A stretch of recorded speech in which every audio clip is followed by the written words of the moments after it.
Muy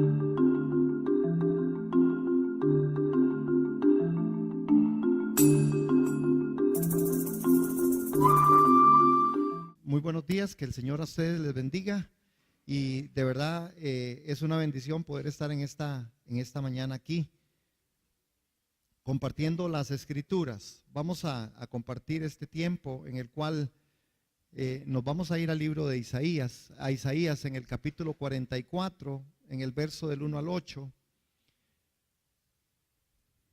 Isaías capítulo 44.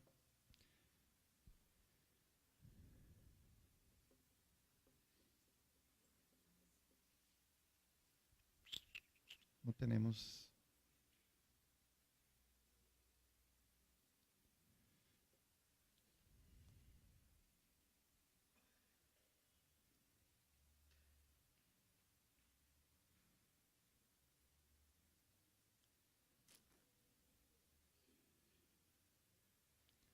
Ustedes, por favor, sírvanse disculparme un segundo. Tengo un problema aquí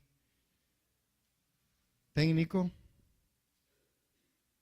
Gracias a Dios que el Espíritu de Dios no falla, pero la tecnología sí, y mucho en este bendito país, ¿verdad?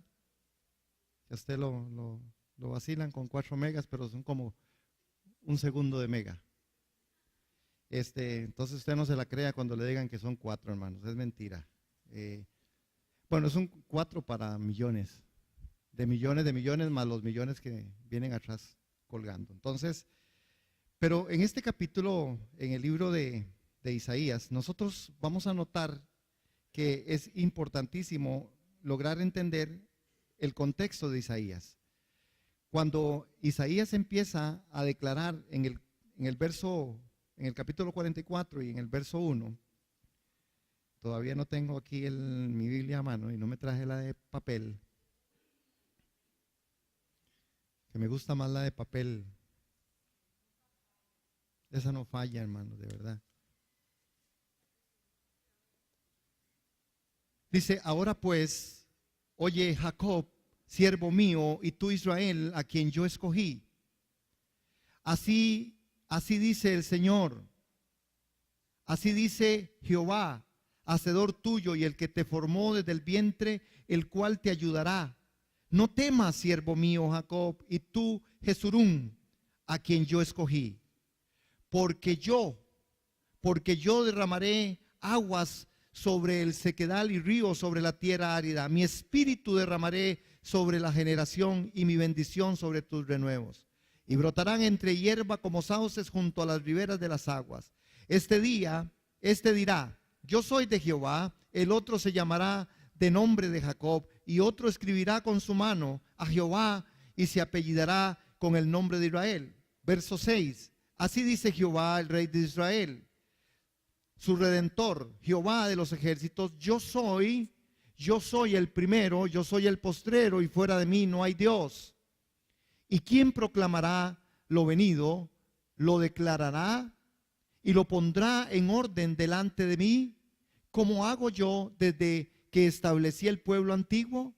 Anúncieles lo que viene y lo que está por venir.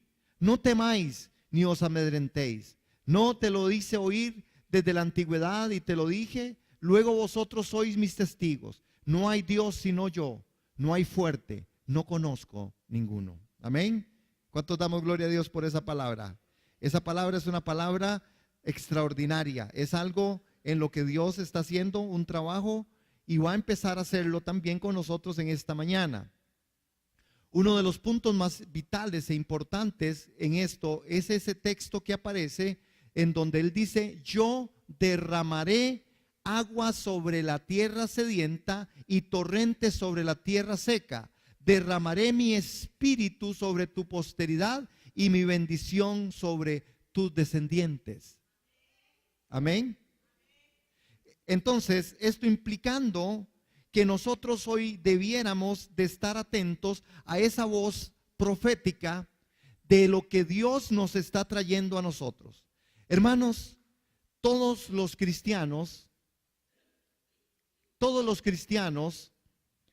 debiéramos tener la convicción de que hemos sido escogidos por Dios y no nos hemos ganado la salvación, y mucho menos el derecho de ser llamados hijos de Dios. Esta es una de las convicciones con las cuales nosotros tenemos que estar muy atentos, porque todos los cristianos debemos de tener esa convicción. Usted y yo hemos sido escogidos por Dios, pero no es un asunto que usted y yo nos hemos ganado. Es que Dios nos escogió, es que Dios nos trajo de las tinieblas a su luz admirable. Y cuando nosotros hacemos esta declaración y estamos convencidos de esta declaración, entonces inmediatamente usted y yo debiéramos de ser responsables y empoderarnos de esta palabra en donde Él me escoge, en donde me proclama su hijo, y entonces yo puedo decir: Dios no se equivocó.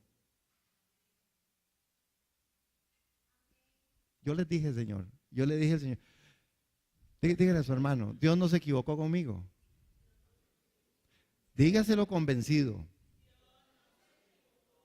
Es porque mucha gente vive pensando que Dios se equivocó y empiezan a juzgar y empiezan a golpearse por sí mismos y empiezan a hacer cosas que no son, diciendo: no, es que Dios, es que yo, es que aquí. Hermanos, Dios te escogió, te hizo hijo, y ahora yo puedo decir con gran libertad: Dios es un Dios poderoso.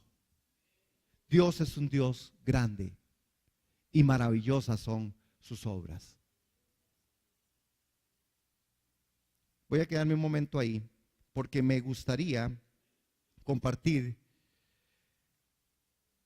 sobre el libro, no tanto sobre el libro de Isaías, sino sobre Isaías mismo y también sobre el libro.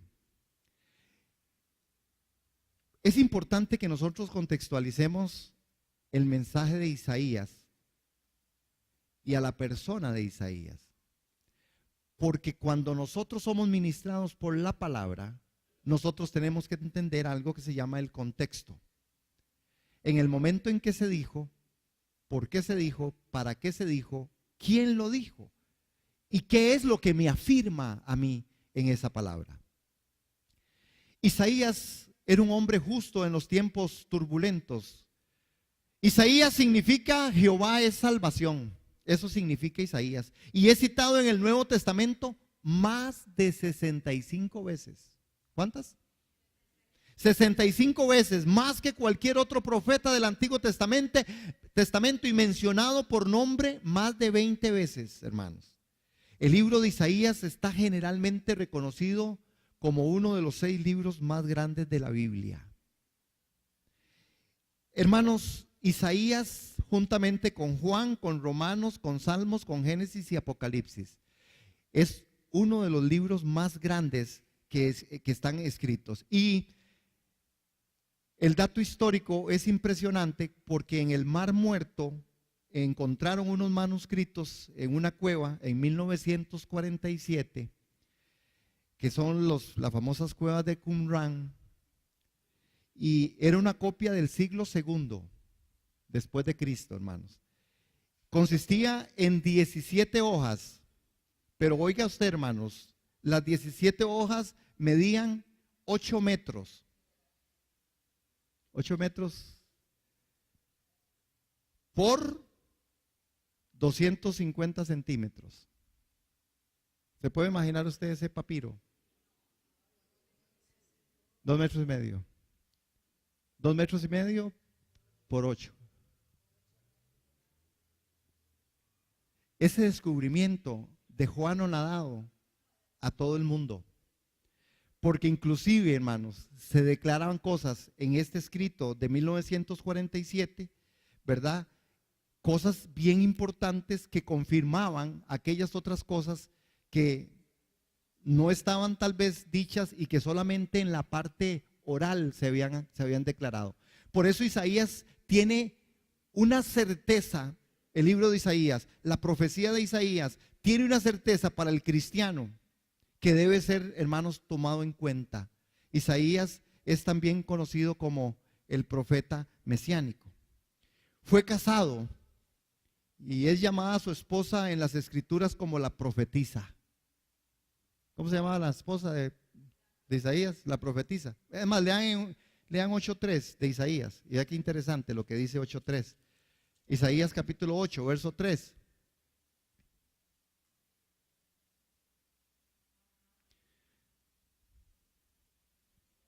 Y me llegué a la profetisa, la cual concibió y dio a luz un hijo.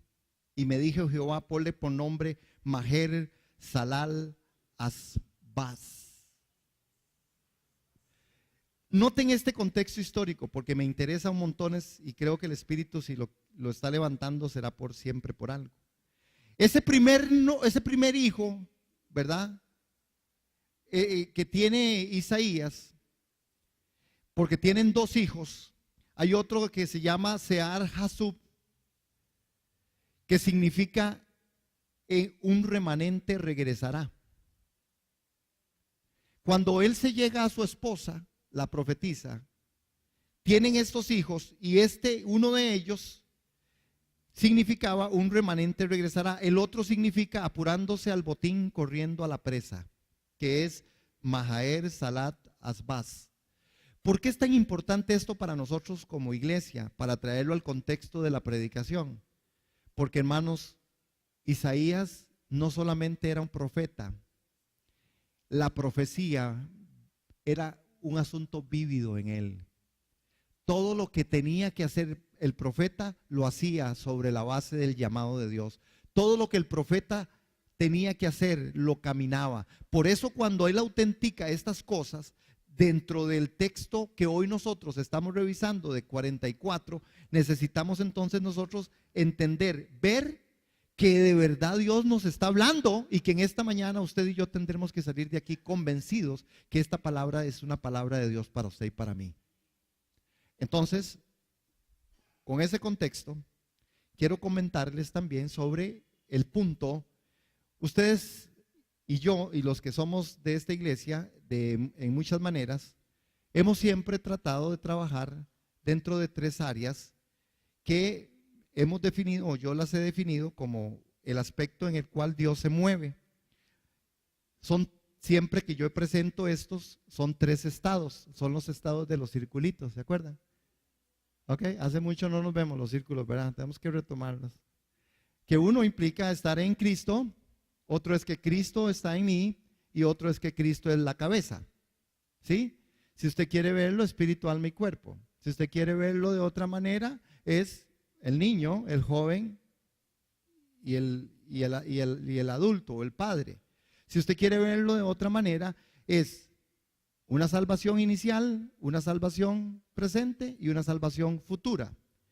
No es un asunto casual que nosotros y que el libro de Isaías nos traiga a nosotros este tipo de enlace, este tipo de estos tres estados. Y estos tres estados están reconocidos así. Note algo, hermano. Mire, Jacob realmente es el que inicia. Cuando uno ve el texto de 44, pues dice, ahora pues oye Jacob, siervo mío. Jacob, conocemos la historia de Jacob. ¿Quién era Jacob? Jacob fue el que quiso agarrar y agarró del pie a su hermano. Fue el que usurpó, fue el que hizo muchas cosas, fue el que peleó con el ángel de Jehová en el Peniel. Hermanos, Jacob era alguien que no era, pero Dios lo hizo. Usted y yo no éramos, pero Dios nos hizo. Usted y yo no éramos hijos, pero Él nos hizo hijos. Y eso tiene mucho que ver con lo que yo tengo que hacer. Jacob inicia, pero vean que en el texto sigue diciendo Israel, el escogido. Note esto, y tú Israel, a quien yo escogí. Y tú Israel, a quien yo escogí. Si usted empieza a ubicarlo en esta forma, Jacob y usted en Cristo son la iniciación de Dios en el estado primero. Nosotros pasamos, igual que Israel, a ser escogidos. Amén. Entonces, usted no solamente es creado por Dios, no solamente usted es una criatura de Dios, sino que usted es hecho para la gloria de Dios. ¿Sí lo pueden creer? Ah, no, hermanos. Sí, necesitamos creer esto, hermano. Porque si no, a usted y a mí el mundo nos lleva. Si usted no cree que usted es un hijo de Dios, si yo no creo que Dios me escogió desde antes de los tiempos, que de verdad en Cristo Jesús yo soy escogido. Yo no estoy hablando aquí, hermanos, y tal vez, ¿verdad? Para que seamos o sea tomado esto en cuenta, ¿verdad? El hecho de que el Señor escoge a los siervos, es evidente que en este versículo el principio que se ilustra es el mismo pasaje de Juan. No me elegisteis vosotros a mí, sino que yo os elegí a vosotros. Es el mismo pasaje que en el Nuevo Testamento se registra, ¿verdad?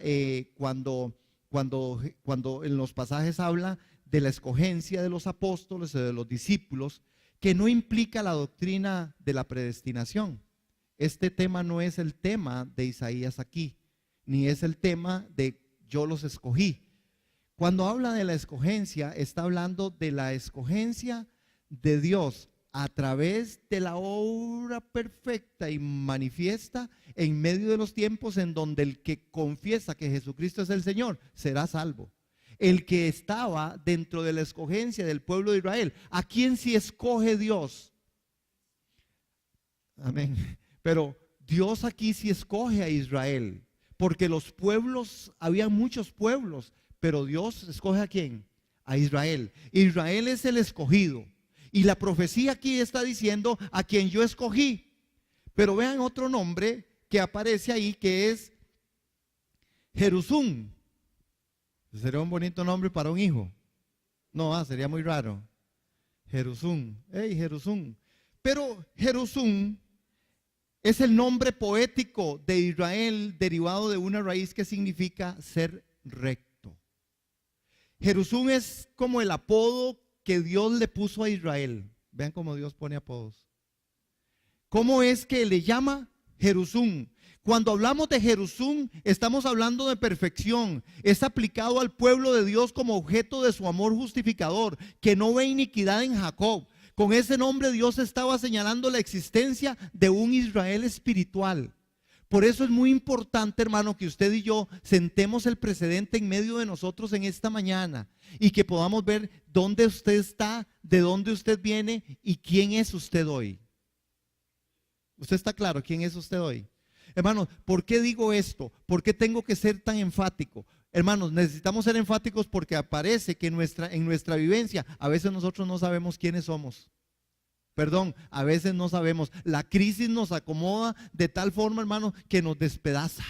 Las circunstancias nos agarran y nos hacen añicos. La situación financiera, la situación económica, la situación emocional, las situaciones nos desbaratan. No entendemos, nos salimos del camino, nos salimos de la constante. Y eso no está bien, hermano, ni para ustedes ni para mí. Usted tiene que saber quién es usted. Si su matrimonio no cabalga como debe cabalgar, usted tiene que saber quién es usted, hermano. Porque usted no se puede ir a enterrar con su esposo o con su esposa porque su esposo o su esposa no salió la cosa, no funcionó. Usted no puede enterrarse, hermanos. Dicen que alguien dice por ahí, ¿verdad? Uno va al entierro de los amigos, pero no se entierra con ellos. Pero si la crisis financiera, la crisis del país, la crisis económica, la crisis social, hermanos, hay gente que lo derrumba todo, lo derrumba diciembre, lo derrumba el día de la madre, lo derrumba el día que se murió fulano y vuelven al recuerdo. Nosotros necesitamos entender que somos y que tenemos cuál es el camino de nosotros. Nosotros éramos como Jacob. Nosotros éramos engañadores. Nosotros no éramos pueblo. Pero Él nos introduce, hermano, y nos pone como su pueblo. Nosotros somos el Israel de Dios, injertados en la rama original que es Israel, hermano. Y ahí fuimos conectados. El apóstol Pablo dice, ustedes han sido puestos en la raíz. Ustedes han sido puestos en el original. Nosotros somos el Jesurún de Dios, la perfección de Dios.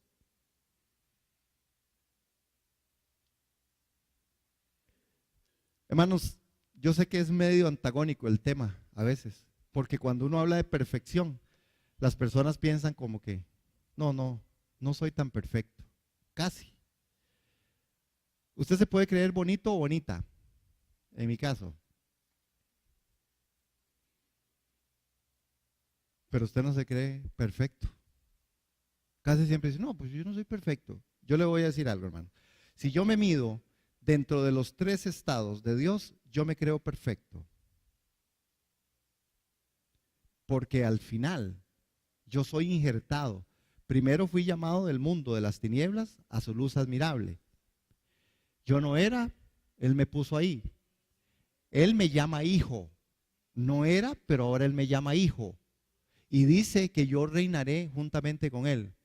Entonces, hermanos, yo lo que tengo que entender es que sí puedo, y estoy saludando con sombrero ajeno, porque nada de esto ocurrió por algo que yo hubiera hecho. Esto ocurrió porque la gracia y la misericordia de Dios son mayores que la vida. Pero ¿por qué entonces a veces en el cristianismo nosotros vivimos otra escena? Y en esta mañana el objetivo es que nos animemos, hermanos. Si a usted no le ha ido tan bien en medio de su devenir en la vida, si hay situaciones y circunstancias, hermano, párese firme en la roca que es Cristo. Y sí, a usted tal vez no le ha ido bien en el amor o en los negocios o no sé, en cualquier área que nos puede ir mal, porque las áreas de la vida dependen de muchos y de muchas cosas. No dependen solo de mí. Si solo dependiera de mí, sería algo formidable.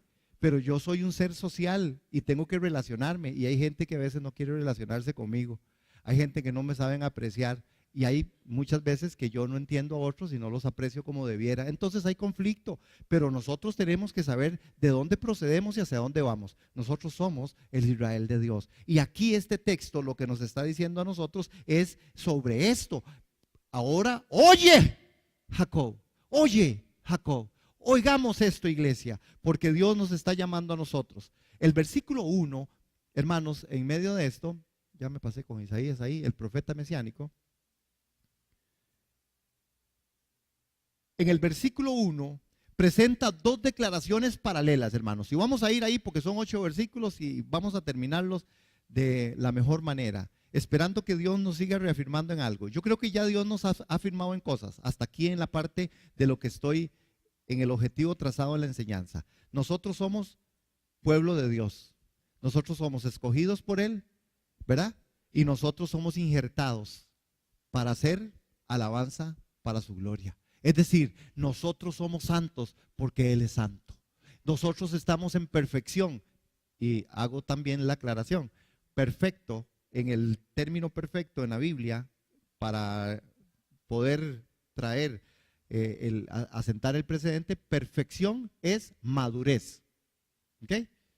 Es el estado más alto de la madurez, perfección. Entonces, cuando hablamos de perfectos, estamos hablando de maduros. Yo soy maduro. Él me ha madurado. Y si usted dice, es que a mí me falta mucho, no, a mí me falta más que usted.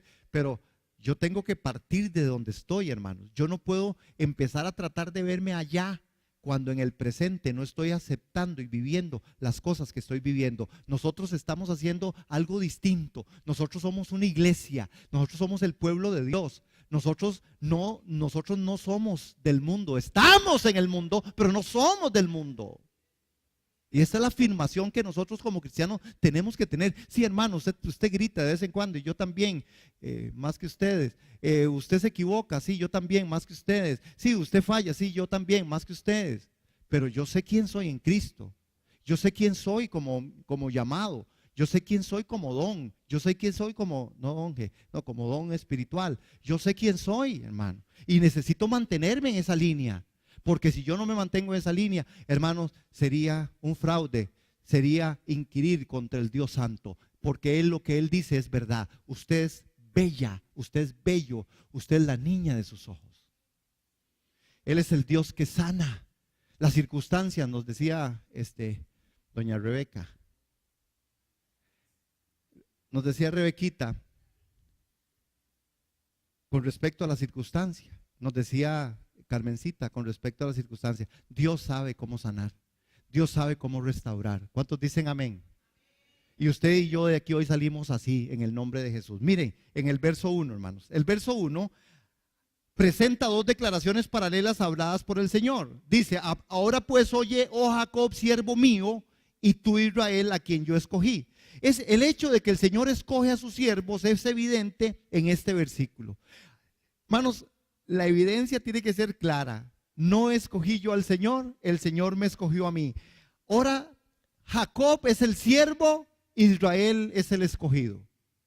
Hay una gran diferencia, y no estamos aquí para hacer tal vez ese análisis o ese estudio, pero sí es importante señalarlo, porque Jacob como siervo sigue diciendo en el paralelismo de la declaración en estas dos palabras, es que Jacob como siervo, Israel como escogido, son dos cosas que han pertenecido y pertenecen a Dios, que una viene de la parte de la imperfección en Jacob, pero que él restituye en el tiempo. Como nos hemos nosotros sido restituidos, cuando nosotros venimos del mundo y llegamos a Cristo, venimos con todo un montón de problemas, pero el Señor nos mete en su grey, nos mete en su iglesia, nos mete para que nosotros empecemos a ser formados en medio de los tiempos. Por eso es muy importante congregarse, aprender, orar, los ejercicios espirituales, hermano. Por eso es el invento de la iglesia, no es del hombre, es de Dios. Que los hombres se estén aprovechando ahora de muchas maneras, también es cierto.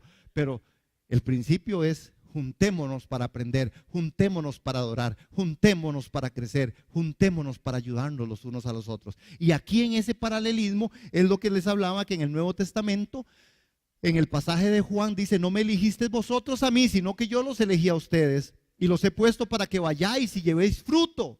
En este pasaje en el Nuevo Testamento, el cual se refiere a Jesús escogiendo a los apóstoles y a aquellos hombres de Dios y a su iglesia. Entonces, como es evidente en la historia de la casa de Israel, el derecho de ser elegido por el Señor puede ser perdido, hermanos, por causa de la desobediencia. Porque esa elección legal nosotros tenemos que empezar a revivirla y a vivirla, hermano. Porque el pecado no es con Dios. Cuando nosotros entramos al pueblo, a ser hijos, necesitamos entonces tener un comportamiento como hijos. Porque lo que es legal, hermanos, por eso es que es legal, y podría usted legalmente también transgredir la ley y transgredir los preceptos y transgredir delante de Dios las cosas que de Dios son. Amén. Por eso tenemos que tener cuidado. Ahora, cuando nosotros vemos también, vamos al versículo 2. En el versículo 2, estamos ahí en Isaías 44, el Señor proclama su papel como creador. En este texto, hermanos, el Señor le está diciendo, y ve lo que le dice, el Señor proclama el papel de creador. Así dice Jehová, hacedor tuyo.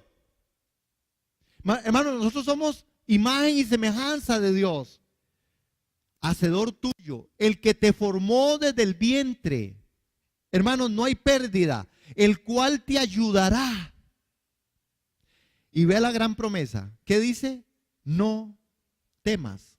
¿Por qué será, man? Bueno, porque este capítulo, básicamente 44, habla de un desliz que el pueblo de Israel realmente va a tener. Porque en este texto de 44, hermanos, la situación estaba un poco difícil. Y es parte de lo que el tema, dentro de los temas principales, el capítulo habla de la apostasía y de la restauración y el recogimiento del Señor. Pero hay un énfasis ahí, ¿verdad? Para nosotros en los últimos días, que no es, o es lo que les pasó a ellos en alguna medida con la parte de apostatar, porque hoy la iglesia también está viviendo un materialismo dominante, que es igual a idolatría. Por eso es que tenemos que tener mucho cuidado, porque al final, hermanos, idolatría también es esa parte en donde nosotros nos hemos metido en un tipo de materialismo dominante. Y hoy la gente, hermanos, está más dedicada a hacer, ¿verdad?, que cualquier otra cosa. Amén. Y qué cuidado hay que tener. Qué cuidado, hermanos, porque yo sé que mucha gente también a Dios ha dejado por causa de todo esto. Pero somos por dos veces de Dios legítimamente. Una, nosotros somos, es que aquí me dijeron cómo, nosotros somos de Dios por doble partida. Una, porque Él nos creó. Y otra, porque Él nos escogió. Es decir, a Dios no se le pasa nada, hermano. Él no solamente nos ha creado, Él nos ha escogido. No solo somos hijos por creación, sino por redención. Él nos creó, pero nos redimió. Entonces, vemos nosotros aquí en este verso 2 que que las declaraciones paralelas también es paralelo al verso 21. Vea, note la repetición de las frases. Oh Jacob, siervo mío, quien yo escogí. Y en estos dos versículos, ¿verdad? Que aparece Jesurún, que es el versículo 2, es equivalente a Jacob. En el versículo 1, por causa de este paralelismo, porque yo, dice, entonces derramaré agua sobre el sequedal. La promesa de Dios de derramar agua sobre el sequedal tiene que ver, hermanos, porque Él nos escogió. El Espíritu Santo no viene para todos. El Espíritu Santo vino para los escogidos de Dios. Aunque en principio el Espíritu Santo vino al mundo, viene al mundo para redarguirlos de justicia, de juicio y de pecado. Pero después, inmediatamente, cuando Jesús viene, hay un cambio en alguna medida, y entonces Jesús dice: yo me voy y yo les voy a enviar a quienes, aquellos redimidos, aquellos escogidos, aquellos que tienen a Cristo, les voy a dar el Espíritu Santo. A veces nosotros escuchamos gente diciendo las peores cosas de la vida, pero son gente que al final, las peores cosas de la vida son vulgares, soeces, son pendencieros, son de todo, pero en las circunstancias adversas usted los oirá diciendo Padre, Hijo y Espíritu Santo. Y piden la ayuda, hermanos, del Espíritu Santo, y piden la ayuda de Dios y la sangre de Cristo. Y ustedes saben que eso no puede ser, ¿verdad que no? De ahí, hermanos, que nosotros debemos estar muy atentos como iglesia. Que usted se cerciore de tener ciertos cuidados, porque a veces nosotros descuidamos ciertas cosas que son del ABC de Dios. Porque usted a veces a alguien le dice: hey, ore por mí. Dice: usted puede orar por esa persona, hermano, pero usted tiene que cerciorarse que esa persona primero sea cautivada por el poder de Dios. Porque si no, hermanos, esa oración no le funciona. Le puede funcionar a usted en el aumento de la fe, pero, ¿verdad que? Y sé que el tema es delicado, pero ¿cuántas veces usted ora por alguien? Porque a mí también me ha pasado, que no tiene el Espíritu. ¿Qué creen ustedes que pasa con eso? Porque nosotros tenemos que entonces hacer el trabajo bien hecho. Cuando alguien a usted le pida oración, dígale: bueno, yo con mucho gusto vamos a orar por usted, pero yo necesito que usted primero le abra su corazón a Dios. Porque si usted no le abre su corazón y usted no se arrepiente de sus pecados, va a ser un poco difícil. Porque el Señor escucha la oración de los justos, y lo que nos hace justos es que Cristo en usted sea el Señor y del Dios. Amén. Es muy importante entonces por eso este tema con respecto a esto. Voy a derramar de mi espíritu. Vean en el verso 3, hermanos. El verso 3 consta igualmente, ¿verdad?, de dos juegos de frases paralelas, porque dice: yo derramaré aguas. Que el agua en el Antiguo Testamento es el Espíritu, o el agua significa el Espíritu del Señor, el cual provee la inspiración y la revelación. Pero vea lo que dice: agua sobre el sequedal. Indica la generosidad del Señor al proporcionar un diluvio de inspiración. La segunda frase de este versículo, la cual es paralela a la primera, provee la interpretación de la metáfora. Los elementos de esta metáfora son familiares, ya que en el Nuevo Testamento Cristo había hablado, y se habla de Cristo como el alfa y el omega, como el principio y el fin. Al que tuviere sed, yo le daré gratuitamente del agua. Y yo quiero pararme un momento aquí con respecto a esto, hermanos, porque este derramar, yo derramaré aguas, voy a derramar aguas sobre lo seco. Si nosotros vemos el contexto, hermanos, en esta mañana, y usted dice: mira, pero él escogió a Jacob, él de verdad viene a Israel y lo trae en su momento de perfección, ¿por qué ha de haber sequedad? ¿Por qué tiene que haber algo seco? ¿Por qué en el cristianismo, hoy ya en el contexto, por qué hay cosas que se secan en medio de nosotros? Estoy hablando de aquellas maneras y aquellas formas, hermanos, en las que muchas veces usted tal vez está sufriendo una sequedad en esta mañana. Sí, el calor seca. ¿Qué está secando tu vida cristiana? ¿Qué pudiera estar secando tu corazón? ¿Qué puede estar secando tu relación con Dios? Normalmente a nosotros hay cosas que nos secan. ¿Cómo cuáles? Vea, a nosotros hay cositas que nos secan. Las circunstancias en medio de nuestra vivencia familiar, ¿Cuántos dicen amén? La problemática en medio de nuestro trabajo. ¿Cuántos dicen amén? Las situaciones financieras. Las situaciones sentimentales, emocionales. ¿Sí? ¿Verdad que sí, hermanos? Sí nos secan. Los conflictos que vivimos nosotros como seres humanos nos secan. Pero ¿cuál es la promesa de Dios aquí? Vea que Dios aquí en este texto y el profeta Isaías lo que está diciendo es: yo voy a derramar agua sobre eso seco. Y yo creo que esta palabra es propicia para nosotros en esta mañana, porque si hay algo seco en su vida, hoy es tiempo de que usted de verdad deje que el Espíritu de Dios lo llene, que el agua sea derramada. El Espíritu Santo ha sido enmudecido muchas veces por la iglesia, hermano. Y usted me podría decir: no, no se puede enmudecer. No, sí se puede contristar. Muchas veces el Espíritu Santo está contristado. Y está contristado porque nosotros no nos paramos firmes en el tema. Vea cómo yo lo percibo y cómo yo lo veo. Dios dice de mí que yo soy su hijo. Dios dice de mí que Él me escogió. Dios dice de mí que Él me está formando. Eso es lo que Dios dice de mí. Dios me ve como, desde la perspectiva de Dios, dice que yo soy santo porque Él es santo. Porque la santificación ha sido un proceso en medio de mi vida. Así es como Él me ve. Entonces, cuando Él me ve con el Espíritu dentro, y entonces a partir de ahí, ese soy yo. ¿Qué es lo que pasa con nosotros? Yo me paso para este otro espacio, entonces yo empiezo a ver mis situaciones económicas, financieras, emocionales, sentimentales, y empiezo yo a golpearme. No, es que yo ya me enojé por ahí, yo no soy tan santo. No, la verdad es que ya yo no quiero tampoco tanto ir a la iglesia. No, es que no, estoy frío, estoy decepcionado. ¿Qué estamos haciendo?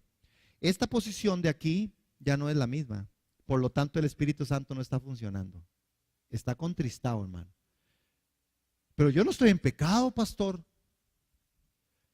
Usted está contristando al Espíritu Santo cuando usted no afirma con sus hechos lo que Dios dice de usted.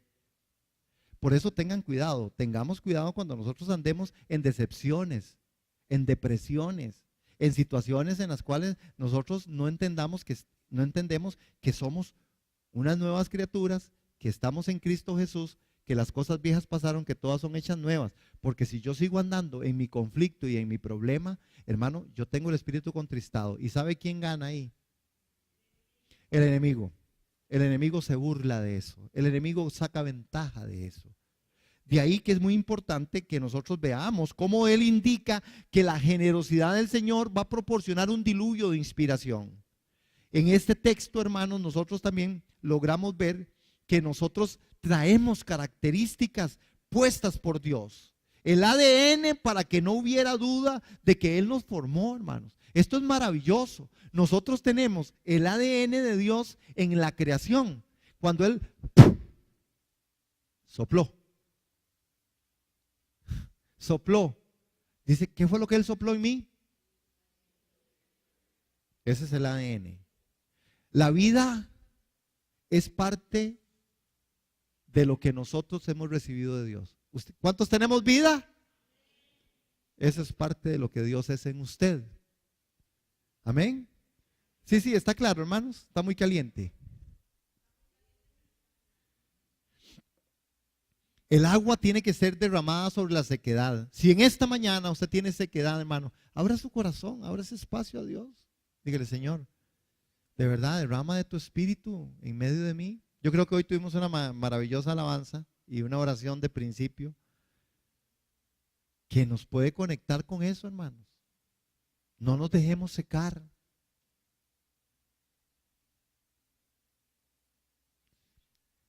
Yo hago un análisis desde la parte pastoral con respecto a algunas cosas, ¿verdad?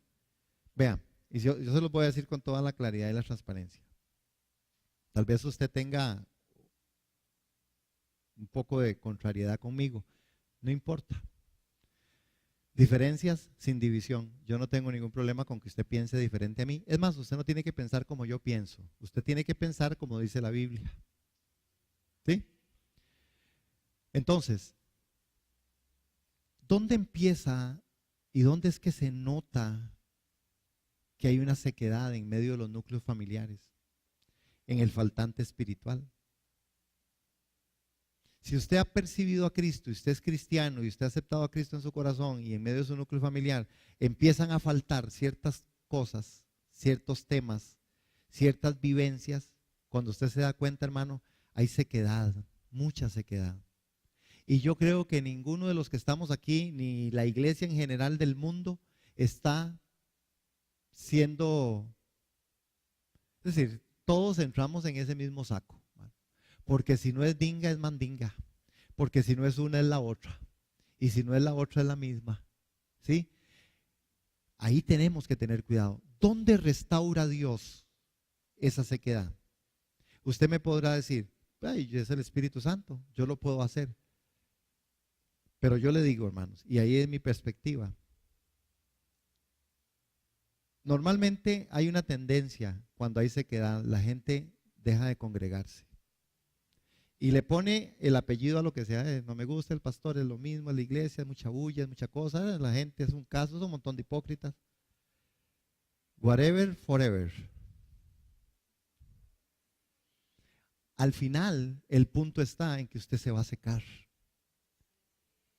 Porque en medio del pueblo, Dios esparció su verdad. La palabra es la verdad esparcida. Yo no tengo toda la verdad, tengo una parte. Usted completa conmigo. Usted completa conmigo. Y cuando usted completa conmigo, la verdad empieza a tomar razón. De ahí que es importante los aspectos espirituales, hermanos, de orar, de dar, de ayunar, de congregarse. Hermano, pero es lo primero que dejamos de hacer. Por 1000 razones. Porque estoy muy cansado, porque tengo mucho trabajo, por lo que sea. Y Satanás nos ha robado esa bendición.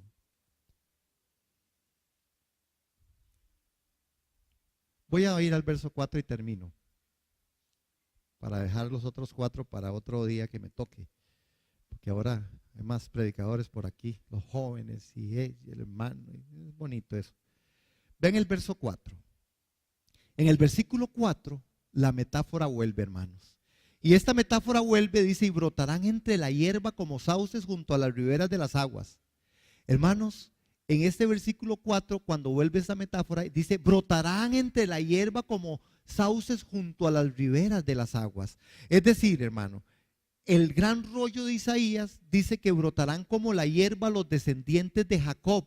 Recibirán sustento espiritual del Señor y prosperarán. Con este mensaje profético, Dios realiza un llamado a su pueblo a la espera en su promesa que su palabra no volverá vacía, sino que de verdad la palabra hará efecto conforme el propósito fue dado. Mi palabra que sale de mi boca no volverá a mí vacía, sin haber realizado lo que deseo y logrado el propósito para el cual envié. Isaías 55, 11. Hermanos, el propósito de Dios en esta profecía es el llamado al pueblo a la espera de una promesa que su palabra no volverá vacía. Hermano, esa palabra no va a volver vacía. La palabra que hoy estamos ministrando a través de las escrituras no va a volver vacía. Si usted la quiere recibir en esta mañana y usted la recibe, la agarra y la acepta y usted dice, sí, yo soy, Señor, hijo tuyo, tú me escogiste, Señor, yo tengo tu espíritu porque en mi sequedad tú regaste el agua, tu espíritu me ha llenado y mi sequedad no está. Si usted la toma, si usted la vive, si usted la aprecia, si usted la quiere, si usted la cree,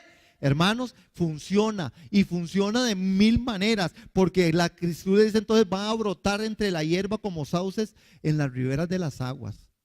Va a brotar, hermanos. Van a brotar. Estuve viendo una cuestión en el Face que me enviaron y le enseñaba yo a doña Vivi. ¿Sí se acuerdan de los Jones? Que siempre han funcionado. Y entonces la foto es Rebecca Jones, está la otra niña, está Ruthie, y el otro niño de ellos, el muchachito, y el esposo de Rebeca. Y la bebé aquí en la mochila. Pues creo que iban para San José, Zipirí. 4 o 6 horas, hermanos, caminando con una chiquita aquí, de meses, unos chiquitos, todo. Y yo decía, Vivi, qué tremendo. Esta es la foto en otro momento de Katie, de Timoteo y de Felipe, de Sauquén, de David, de Lucy con toda la garula subiendo a la montaña a predicar la palabra de Dios. No vuelve vacía la palabra, hermano. Y no tendrá que volver vacía hoy. Al salir de aquí, hermano, quita tu sequedad a través del Espíritu. Quita tu sequedad a través de la adoración. Quita tu sequedad dándole a Dios el lugar. Hermano, no todo está perdido, pero nosotros tenemos que entender que Dios sí quiere meterse con nosotros. Somos sus hijos. Él dice y promete: yo derramaré. Yo derramaré. Yo derramaré. Yo voy a derramar y brotará como la hierba. Los descendientes de Jacob recibirán sustento espiritual del Señor y prosperarán. El mensaje profético en esta mañana, hermanos, es que nosotros somos como Jacob, siervos de Dios, como Israel, escogidos de Él, como Jesurún, llegados a la perfección, a la madurez, porque Él va a derramar agua sobre el sequedal y ríos sobre la tierra árida. Que en esta mañana, poniéndonos nosotros de pie, hermanos, podamos orar al Señor diciendo: Padre, en el nombre de Jesús, mira si hay en mí sequedad. Hermano, y usted sabe cuál es su sequedad. Usted sabe si a usted le ha tocado y le ha llegado la hora de la decepción. Si a usted le ha llegado el momento, hermanos, de la desesperanza. Si usted está en un momento de angustia, donde usted no ve nada, donde usted está en ese desierto, Él le dice en esta mañana: Él es mayor que ese desierto. El desierto es un lugar de encuentro. El desierto es un lugar en donde nos encontramos con Dios. Dice: aquí en el desierto yo pongo una puerta, la puerta de Acor, que es puerta de esperanza. Padre, en esta mañana, los que aquí estamos hoy reunidos, y aún los hermanos que hoy no han logrado estar o llegar aquí, que en el nombre de Jesús reciban, Señor, que nos abramos a tu Espíritu Santo, que el agua tuya sea regada en medio de la sequedad, en nuestras familias, en nuestros matrimonios, en nuestra parte emocional, sentimental, Señor. Padre, que nos aferremos a las promesas. Hijos tuyos somos, siervos tuyos somos, escogidos tuyos somos, y queremos ser la iglesia que milita sobre esos principios tan valiosos, porque no queremos contristar más a tu Espíritu Santo. Ayúdanos en esto, Señor, y gracias por este precioso día, gracias por la vida, gracias por las sanidades, gracias, Señor, por los milagros, gracias por los testimonios de vida que en medio de nosotros se desarrolla. A ti, Señor, que mereces honor y loor, toda honra y gloria por los siglos de los siglos. Amén.